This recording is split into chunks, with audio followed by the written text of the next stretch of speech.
Thank you so much, Mr. Chairman, and thank you so much, Administrator, for being here. A couple of things that I want to try to run through as quickly as possible. Are you familiar with NOAA? NOAA, the National Oceanic Atmospheric Administration? Yes. Yes. And out of curiosity, you obviously knew what NOAA stood for.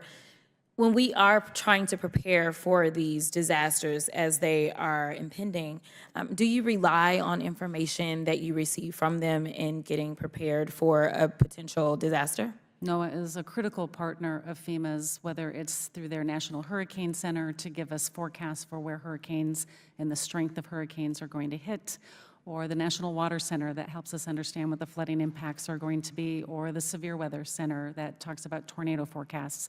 All of this is important to make sure that, one, we can inform individuals that are in harm's way, but also help us prepare and pre-position our resources to support any immediate response needs. Thank you for that. So you'd agree with me that any administration that would decide that it wants to get rid of NOAA, that would probably make your job that much more difficult? Without the scientific data that we get from NOAA to help us make decisions and warn the public, it would make that job more difficult. Okay, I want to talk about money, and I want to talk about it a lot here in a minute. Listen, we had a vote that was right before these terrible hurricanes that we've been talking about, Milton and Helene, came in. And in that particular vote, we had an opportunity to decide how much funding was going to go to FEMA.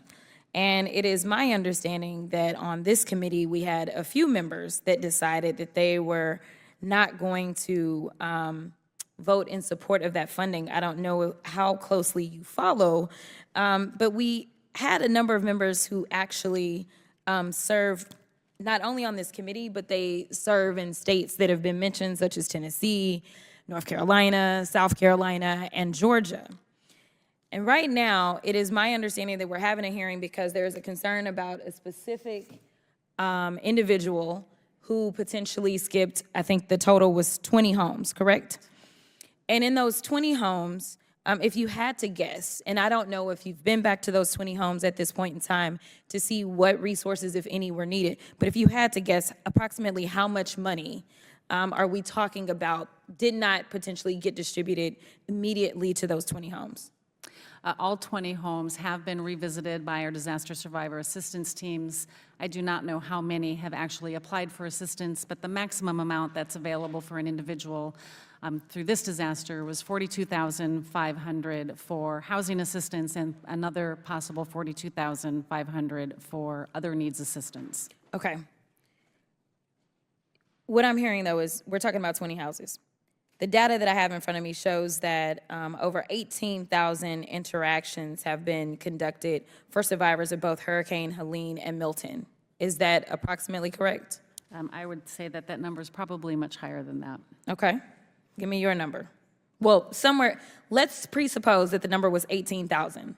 If we talked about 20 out of 18,000, that would mean that we are currently using resources to have a hearing about 0.1% of interactions. So this is not something that we would consider to be widespread when we start talking about percentages that are as low as 0.1%. In addition to that, it's my understanding that as of November 13th, FEMA has delivered over 16 million meals, over 18 million liters of water, over 3,000 rolls of blue roof sheeting, over 700,000 gallons of fuel, and additionally, FEMA has delivered over 2,000 tractor-trailer deliveries containing critical supplies. Do you have any reason to have any discrepancies about those numbers? No. In addition to that, it's my understanding, oh, I'm sorry, you're right, that over 671,000 households impacted by Hurricane Helene have received over $503 million from FEMA's Serious Needs Program, and over 218,000 households impacted by Hurricane Milton have received over $145 million. Yet and still, we had members on this committee. It looks like we had, there were 82 members that opposed the bill to fund when we knew that this was coming, thanks to NOAA.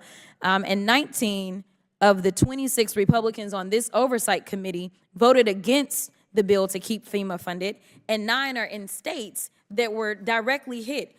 I don't understand why we come in and pretend that we have all these issues with your agency, and I thank you for your service, when you don't want to fund it. You can't complain about these issues. And when we're talking about, you know, the people that got skipped over, maybe or maybe not, ultimately, there was a concern about safety. Now, hopefully we will get the full investigation, but we know that it was Trump that was out there himself. He was putting out disinformation and misinformation to the extent that y'all had to set up an entire website to try to combat it. That was in disservice to all Americans, because when a hurricane hits, it doesn't go into the Democratic areas. It doesn't go to the independents. It doesn't go to the Republicans. It goes to American citizens. It is time for us to decide that we are going to work together and make sure that we can take care of people regardless of the decisions that they decide to make on who they want to put into the White House. And I thank you for your service, and I yield.